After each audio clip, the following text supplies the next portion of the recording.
will sit and comfortable in his grave. Thank you very much, Dr. Mukesa Kitui. Last but not least, those who read history know that he was not only a personal lawyer, he was a confidant. He was always there. He was an aide. And on the day he died, he was right there by bedside. And Dr. Diambo Lel, whom you guys saw in the documentary, said in Luo, when Jaramogi breathed his last, Jim, Yaduongo Bwatna, which means, Jim, Mzee slipped through my hands. Your reflections, Governor. Thank you. The Prime Minister, Raila ODINGA, and the ODINGA family, Mama Susan, and the family. If I was to talk about Jaramogi, it would take a long time. But let me say, on this day, at this hour, I was at the Aga Khan Hospital. I had come on a mission where Jaramogi had instructed me to write a letter to Nelson Mandela, which he wanted to be delivered. And he wanted a meeting between him and Nelson Mandela before Mandela became the president of South Africa. Jaramogi left us in January 1994, and Mandela became president in May 1994. So it is a day I never really want sometimes to think about, because I think history today would have been different.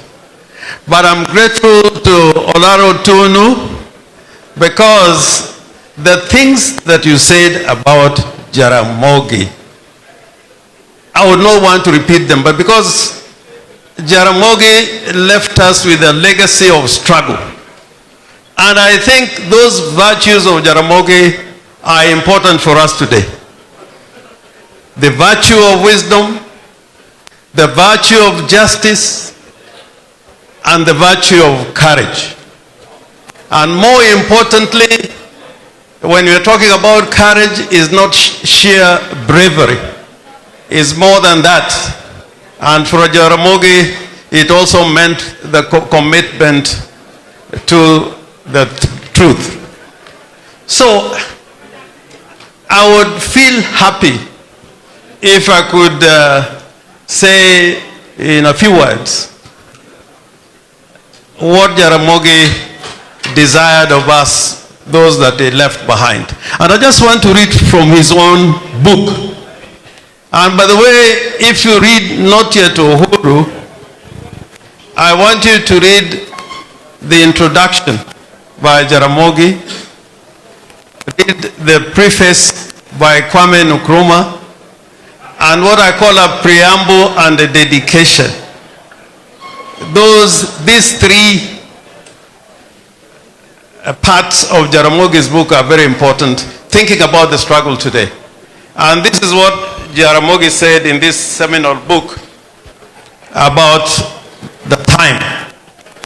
And I quote, "When the political temperature," I may paraphrase in order to shorten, "when the political temperature was highest, the youth and the women were the greatest single force of our struggle and its nerve center. The women created the political consciousness," and I'm grateful what Jan Mbogo is saying. The women created the political consciousness which sent the people to the polls, and it is they who voted to sweep our first independence government to power. The youth and women galvanized the people on whose support we rode to victory. They were never afraid of bullets, tear gas, or jail. And then in his dedication in this book, what does he say? And I quote, I dedicate this book, the story of my life and political struggle, to the youth of Kenya, my country. As the spirit of the youth carried us through our hardest days in the fight for independence, so on the youth, the youth will shape our new country, Kenya. So, looking at the struggle from 1994, without the youth, I think we would not have been where we are today. Without the women, I don't think we would be where we are today. And I want to repeat that it is true that when there were meetings about the leadership of Ford, Jaramogi's preferred candidate was Wangari Maathai.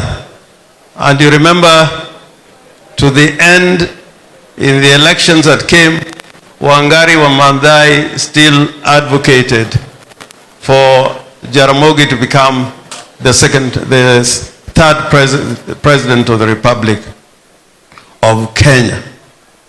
Now, when you talk about courage, I have never seen somebody of that age so courageous.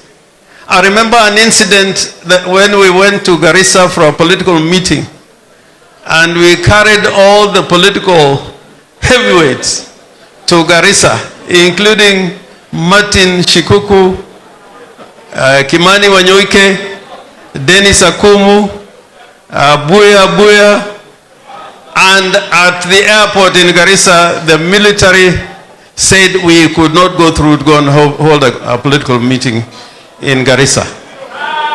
And when one of the people in Garissa offered a combi which found its way into the military, into the airport, some of us, whom I shall not mention, refused to enter that pickup. But Martin Shikuku was always very loud, sat at the back of the, of the combi. And Jaramogi, of all the people who sat on the front, and he ordered the driver to drive through the gate and the barrier that the military had put there. And we managed to pass through and get to Garissa town and held a meeting. And I remember Abuya crying that, oh, I've been hit by a stone, damu inatoka kwa mkono yangu. And Jaramogi said, unataka itoke maji. We ended up having a very successful meeting on that day.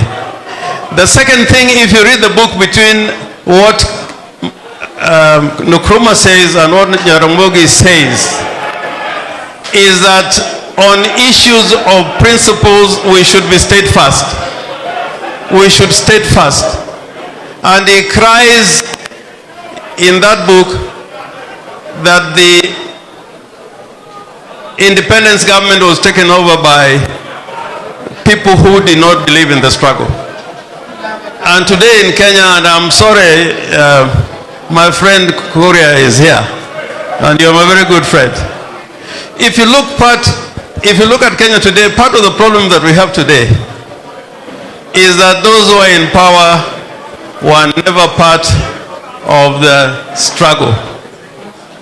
And in this, we face a lot of challenges, and we must rededicate the struggle in Kenya to make sure that the progressive movement attains what Jaramogi desired of us, and is never too late. And I thank Raila ODINGA being steadfast in keeping this flame of freedom burning all the time. And I know it can be done. The other thing that I remember about Jaramogi, and this is the last point, I think we are tired and late. There's a time when through Jobo Mino, he had organized for a meeting in London between him and Tiny Roland to ask for funds for the campaign. And Tiny Roland used to run a hotel in London with Mohammed Gaddafi. As soon as we got to that hotel, Jaramogi, instead of just asking for a contribution, he went straight and told Tiny Roland that you people have exploited Africa and you have nothing to show. And the worst is that Mozambique, Rhodesia, what is Zimbabwe now, and Zambia could have become independent countries if Londro East Africa had not engaged with reactionary forces, particularly in Mozambique. Now, when Tiny Roland walked out, and I was trying to whisper to him, Jaduong, Koroki wacho motango yudu pasa nenade. To owacha na to ko tamre kowe nyakwanyi said here. So when Tiny Roland came back, he told him, I know you're Moi's friend. I will not stop you from giving him a contribution. But you must also give us a contribution because you know we are the ones who stand for the truth. And a testimony to that, when Jaramogi died, Tiny Roland was here, you know, to say bye-bye to Jaramogi Oginga Odinga. So this is a life that is very difficult to replicate, but I think the legacy lives, and Kenya is in the right trajectory if we follow the footsteps of Jaramogi Oginga Odinga. Thank you very much, and God bless you. Thank you very much, Governor Orengo. I'll ask now the panelists, with the exception of Archbishop Okoth, to remain, and the rest can say it. Indeed, the political shadow of Jaramogi looms large from what we have seen today, from the talk we have had today, and from the aspirations that people still have. The